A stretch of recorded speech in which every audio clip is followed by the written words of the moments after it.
केंद्र सरकारकडून 2026 पद्म पुरस्कारांची घोषणा. महाराष्ट्रातील 15 जणांना पद्म पुरस्कार जाहीर.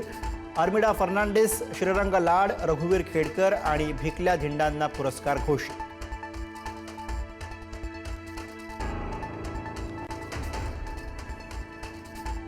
माजी राज्यपाल भगतसिंह कोश्यारींना पद्मभूषण पुरस्कार जाहीर, तर अशोक खाडे यांना पद्मश्री पुरस्कार.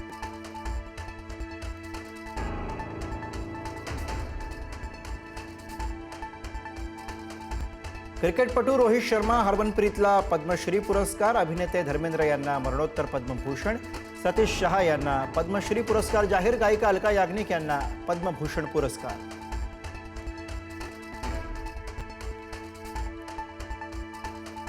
धाराशिवमध्ये भाजप आमदाराच्या मुलाने वाटले शिवसेनेचे एबी फॉर्म. शिवसेनेचे एबी फॉर्म भाजपवाल्यांकडे जातातच कसे? अविनाश खापेंनी राजन साळवींना धरलं धारेवर. राजन साळवींचा ऑडिओ क्लिप व्हायरल.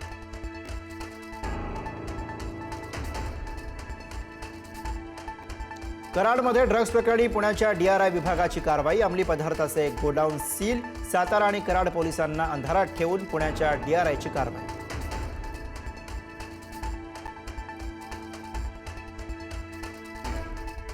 भाजप विरुद्ध MIM वाद तापण्याची शक्यता. महाराष्ट्र हिरवा करू, इम्तियाज जलीलांच्या वक्तव्यानं बाद.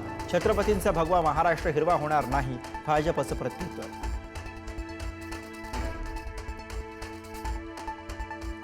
गुरु तेग बहादूर साहेबजींच्या 350व्या शहीदी निमित्ताने हिंद दी चादर कार्यक्रमाचा आज दुसरा दिवस. मुख्यमंत्री फडणवीसांनी लावली उपस्थिती. फडणवीसांकडून गुरु गोविंद सिंग यांच्या महान कार्याचं स्मरण.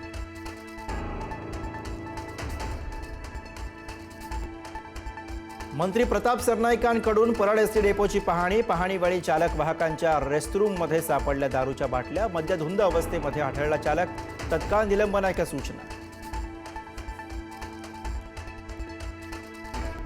मालाड रेल्वे स्टेशनवर प्राध्यापकाची हत्या. लोकलमधून उतरण्यावरून वाद झाल्यानं धारदार शस्त्रानं वार. आरोपीला 30 तारखेपर्यंत पोलीस कोठडी.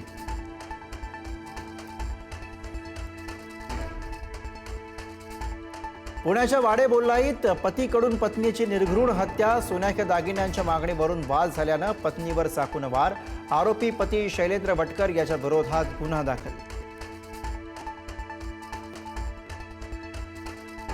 पुण्यात पुन्हा हिट अँड रनचा थरार. मॉर्निंग वॉक करणाऱ्या ज्येष्ठ महिलेला उडवलं. 4 चाकी वाहनाच्या धडकेत महिलेचा मृत्यू. पुण्यातील पाषाण रोडवरची दुर्दैवी घटना. अपघातानंतर चालक पसार.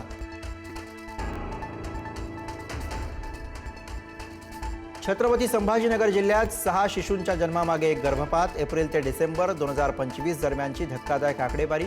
संभाजीनगरात गर्भलिंग निदानाचा उद्योग सुरूच असल्याची शंका.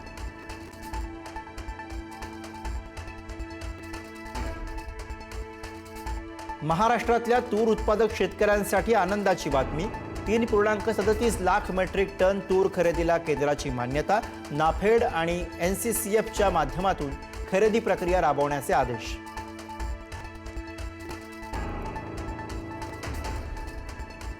हिमाचल प्रदेशात जोरदार बर्फवृष्टी. मनालीसह जम्मू काश्मीर, गुलमर्गवर बर्फाची पांढरी चादर. रस्ते बंद, वीज पुरवठा खंडित होऊनही पर्यटकांमध्ये अनोखा उत्साह.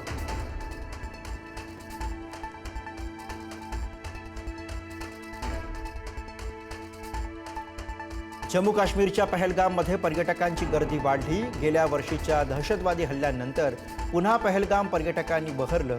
चौकाचौकात CCTV आणि पोलीस बंदोबस्त तैनात. अमेरिकेकडून भारतावरील 25% टॅरिफ हटवण्याचे संकेत. अमेरिकेचे अर्थमंत्री स्कॉट बेन्सेट यांनी 25% टॅरिफ मागे घेण्याबाबत दर्शवली सकारात्मकता.